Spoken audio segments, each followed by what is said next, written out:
అనంత కరుణామయుడు అపార కృపాశీలుడైన అల్లాహ్ పేరుతో ప్రారంభిస్తున్నాను. సూర అల్ హషర్ 10 నుంచి 19వ ఆయత్ వరకు 2వ రుకు. మీ మధ్యన ఏ వ్యవహారంలో విభేదం పడచూపినా దాన్ని తీర్పు చేయడం అల్లాహ్ బాధ్యత. ఆ అల్లాహ్ మాత్రమే నా ప్రభువు, ఆయన్నే నేను నమ్ముకున్నాను, ఆయన వైపునకే నేను మరలుతున్నాను. ఆకాశాలను భూమిని నిర్మించినవాడు మీ రాశిలో నుంచే మీ కొరకు జతలుగా పుట్టించాడు. మీ రాశిలోనే మీ కొరకు జతలను పుట్టించాడు. అలాగే జంతువుల్లోనూ వాటి రాశులలోనే జతలు ఏర్పరిచాడు. ఇదే విధంగా ఆయన మీ సంతతుల్ని వ్యాపింపజేస్తాడు. జగతిలో ఆయనకు పోలినది ఏదీ లేదు. ఆయన సర్వం వినేవాడు, సమస్తం చూసేవాడు. ఆకాశాలు భూమిలోని నిక్షేప నిధుల తాళం చెవులన్నీ ఆయన వద్దనే ఉన్నాయి. తాను కోరిన వారికి విస్తృత ఉపాధినిస్తాడు. తాను అనుకున్న వానికి లెక్క కట్టి మరీ ఇస్తాడు. ఆయనకు ప్రతి విషయము తెలుసు. ఆయన మీ కొరకు నిర్దేశించిన ధర్మ విధాన ఆదేశమే నూహుకు ఇచ్చాడు. దాన్ని మొహమ్మద్ ఇప్పుడు నీ వద్దకు మేము వహీ ద్వారా పంపాము. దానినే మేము ఇబ్రాహీం, మూసా, ఈసాకు బోధించి ఉన్నాము. స్థాపించండి ఈ ధర్మాన్ని, అందులో విభేదించుకోకండి అన్న గట్టి నిర్దేశనతో మొహమ్మద్ దేని వైపునకు నీవు వీరికి పిలుపునిస్తున్నావో ఆ విషయమే ఈ బహుదైవారాధకులకు తీవ్రంగా అయిష్టకరమైనది. అల్లాహ్ తాను కోరిన వాణిని తన వాణిగా చేసుకుంటాడు. తన వద్దకు చేరే దారిని ఆయన తన వైపునకు మరలే వారికే చూపిస్తాడు.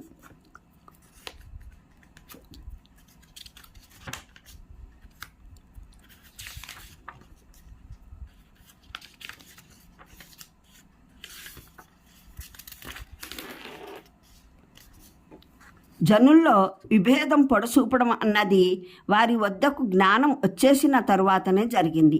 అది వారు వండకరిపైన దౌర్జన్యం చేయాలని అనుకోవడం వల్లనే జరిగింది.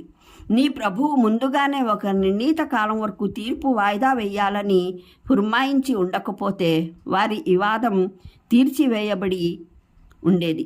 వాస్తవం ఏమిటంటే పూర్వపు వారి తర్వాత గ్రంథానికి వారసులైన వారు దాని విషయంలో ఎంతో కలత కారణమై అశంకలో పడి ఉన్నారు. ఈ పరిస్థితి ఎలాగూ నెలకొన్నది కనుక మొహమ్మద్, ఇక నీవు ఆ ధర్మం వైపునకే పిలుపునివ్వు. నీకు ఆదేశించిన విధంగా దాని మీదనే పటిష్టంగా స్థిరపడు. ఈ జనుల కోరికలను అనుసరించకు. మధ్యన వీరికి చెప్పివేయి. అల్లాహ్ అవతరింపజేసిన ఈ గ్రంథం ఏదైనా నేను దాన్ని విశ్వసిస్తున్నాను. మీ మధ్యన న్యాయం చేయాలని నన్ను ఆదేశించడం అయినది. అల్లాహ్ మటుకే మా ప్రభువు, మీ ప్రభువు కూడా. మా ఆచరణలు మాకును, మీ ఆచరణలు మీకే వర్తిస్తాయి. మాకు మీకు మధ్య ఎటువంటి వాదులాట లేదు. అల్లాహ్ ఒక రోజున మనలందరినీ ఏకత్రం చేస్తాడు. మరి ఆయన వైపునకే అందరూ వెళ్ళవలసి ఉంది. అల్లాహ్ పిలుపునకు హాజరు పలికిన తర్వాత ఎవరైతే హాజరు పలికిన వారితో అల్లాహ్ ధర్మం విషయంలో వాదులాటకు పాల్పడతారో వారి వాదులాట వారి ప్రభువు దృష్టిలో మిథ్య. వారిపైన ఆయన ఆగ్రహం కలుగుతుంది. వారికి కఠిన శిక్ష పడుతుంది. అల్లాహ్ ఆయనే ధర్మబద్ధంగా ఈ గ్రంథాన్ని తరాజును అవతరింపజేసినవాడు. మరి మీకేమెరుక? బహుశా నిర్ణయ ఘడియ దగ్గరికే వచ్చేసిందేమో. ఎవరైతే దాని రాక పట్ల నమ్మకం కలిగి లేరో వారైతే దీని కొరకు తొందర పెడుతున్నారు. కానీ దాన్ని విశ్వసించేవారు దానికి భయపడతారు. అది నిశ్చయంగా వస్తుందని వారికి తెలుసు. బాగా వినండి. ఎవరైతే ఆ ఘడియ రాకను గురించి ఆశంకను రేపే వాదనలు చేస్తున్నారో వారు మార్గ విహీనతలో బహుదూరం వెళ్ళిపోయారు. అల్లాహ్ తన దాసుల పట్ల ఎంతో దయగలవాడు. ఎవరికి ఏది తలుచుకుంటే అది ఇచ్చి వేస్తాడు. ఆయన మహాశక్తిమంతుడు, బలాధిత్యుడు.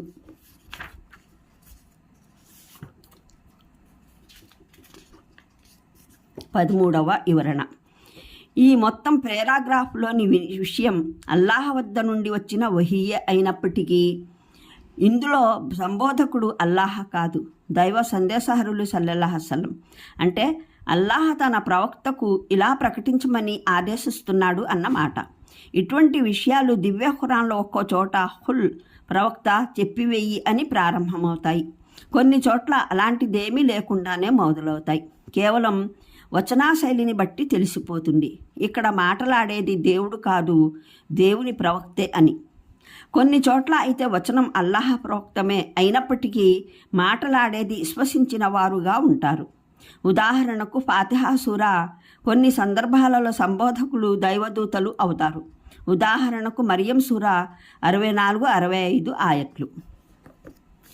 ఇది అల్లాహ్ పరమప్రభు విశ్వస్వామి నిజ సంరక్షకుడు అయినందుకు సహజమైన ఆవశ్యకత, రాజ్య వ్యవస్థ సంరక్షణ బాధ్యత అయినప్పుడు తప్పనిసరిగా పరిపాలకుడు ఆయనే. మానవుల పరస్పర విభేదాల తీర్పు చేయడం కూడా ఆయన బాధ్యతే. తీర్పు చేయడం కేవలం పరలోకానికే పరిమితం, ప్రత్యేకం అని తలచేవారు పొరబడుతున్నారు. అల్లాహకు చెందిన ఈ అధికార స్థాయి సత్తా ఈ ప్రపంచానికి వర్తించదు. కేవలం మరణానంతర జీవితానికేనని చెప్పేందుకు ఎటువంటి ఆధారము లేదు. అలాగే ఈ అధికార సత్తా ఈ ప్రపంచంలో కేవలం కొన్ని నమ్మకాలు, కొన్ని మతపరమైన విషయాల వరకే పరిమితంగా పరిగణించేవారు సైతం తప్పు చేస్తున్నారు. దివ్య ఖురాన్ పదాలు సర్వసామాన్యమైనవి. అవి అతి స్పష్టంగా సర్వసాధారణంగా సమస్త విభేదాలను అల్లాహ్ మాత్రమే పరిష్కరించే అసలు అధికారి, హక్కుదారుగా నిర్ణయిస్తున్నాయి. వీటి రీత్యా అల్లాహ్ పరలోకంలో తీర్పు దినానికి స్వామి అయినట్లే ఇహలోకంలోనూ అధికారులందరినీ మించిన అధికారి.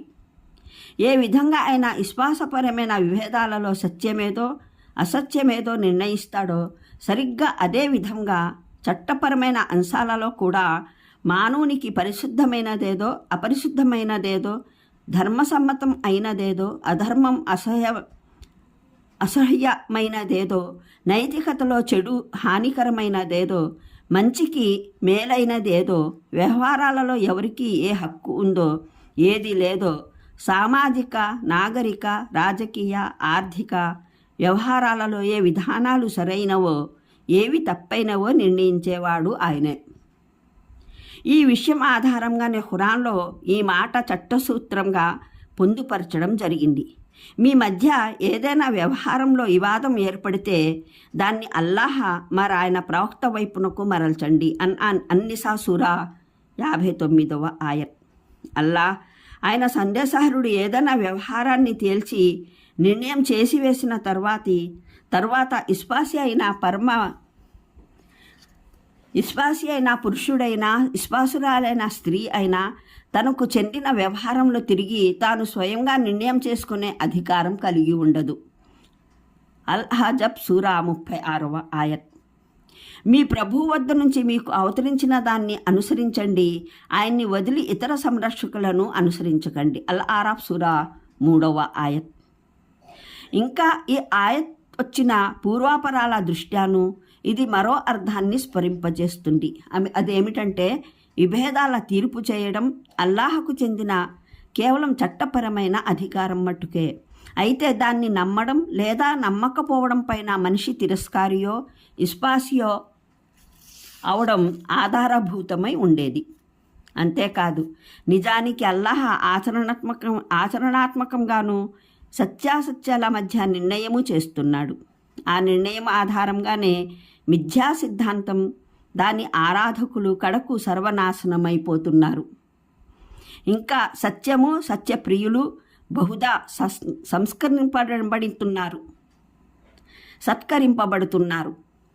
ఈ తీర్పు జరిగి అమలు జరిగే వరకు ప్రపంచవాసులకు ఆలస్యం అవుతున్నట్లు అనిపించినా అది జరిగి తీరుతుంది. ఇదే విషయం మున్ముందు 24వ ఆయట్లోనూ పునః ప్రస్తావించబడుతోంది. ఇంతకు ముందు కూడా దివ్య ఖురాన్లో పలు చోట్ల వచ్చింది. చూడండి, ఖురాన్ అవగాహనం సంపుటి 4 అర్రాస్ సూరా ఆయత్ 17, పాదసూచికలు 59-60, ఇబ్రాహీం పాదసూచికలు 25, 4, 40 ఆయట్లు, 23, 27 ఆయట్లు, 23, 27 బనీ ఇస్రాయిల్ పాదసూచికలు 100, 101. అల్ అన్బియా పాదసూచికలు 15, 18, 44, 46. అనంత కరుణామయుడు అపార కృపాశీలుడైన అల్లాహ్ పేరుతో ప్రారంభిస్తున్నాను. సూర అల్ హషర్ 10 నుంచి 19వ ఆయత్ వరకు 2వ రుకు. మీ మధ్యన ఏ వ్యవహారంలో